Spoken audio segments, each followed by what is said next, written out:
मुख्यमंत्री पी विजयन ने इस बात का ऐलान किया है, दोषी बख्शे नहीं जाएंगे। एसआईटी का भी गठन किया गया है। स्पेशल इन्वेस्टिगेटिव टीम अब इस बात का पता लगाएगी कि आखिर वो दरिंदे कौन थे जिन्होंने इस निर्मम वारदात को अंजाम दिया।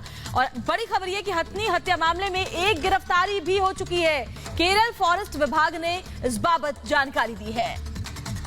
जहां एक गिरफ्तारी हो चुकी है, 2 लोगों को आइडेंटिफाई किया गया, एक को अरेस्ट किया गया। बड़ी खबर है, इस वक्त केरल फॉरेस्ट विभाग ने यह जानकारी दी है कि इस पूरे मामले की जांच आगे बढ़ी है और इसमें एक आरोपी की गिरफ्तारी कर ली गई है। तो जिस तरीके से इस निर्मम और बर्बर घटना के बाद से पूरे देश में एक गुस्सा था, पूरे देश में एक नाराजगी थी और लगातार ये मांग की जा रही थी कि दोषियों को पकड़ा जाए, उनके खिलाफ कार्रवाई की जाए। और लगातार रिपब्लिक भारत ने भी ये आवाज उठाई, अब उसका असर साफ दिख रहा है।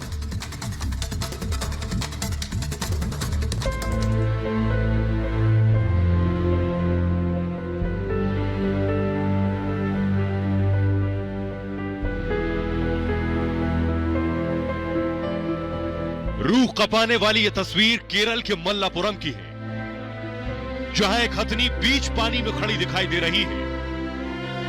आसपास लोगों का झुंड। यह हथनी गर्भवती थी जिसने 3 दिनों तक जिंदगी और मौत के बीच जूझते जूझते आखिरकार बेलियार नदी में दम तोड़ दिया। इंसानों ने उसे खाना तो दिया, लेकिन साथ ही 2 जानों का सौदा भी कर डाला। उसी खाने के अंदर ऐसा जहर दे दिया जिससे मां तो मां, बच्चे ने भी अपनी आंखें खोलने से पहले इस बेरहम दुनिया को अलविदा कह दिया।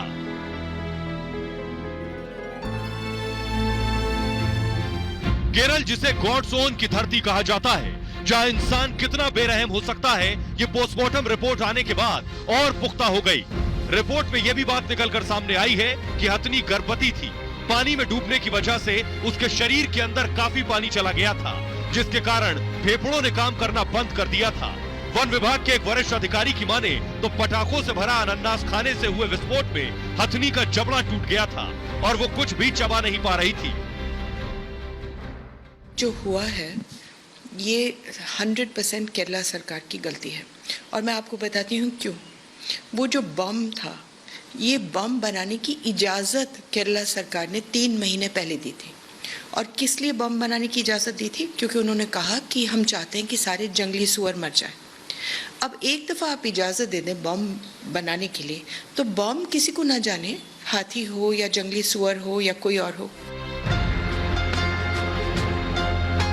मल्लापुरम केरल का सबसे खतरनाक जिला है, जहां सालाना 500 से 600 हाथियों की हत्या की जाती है।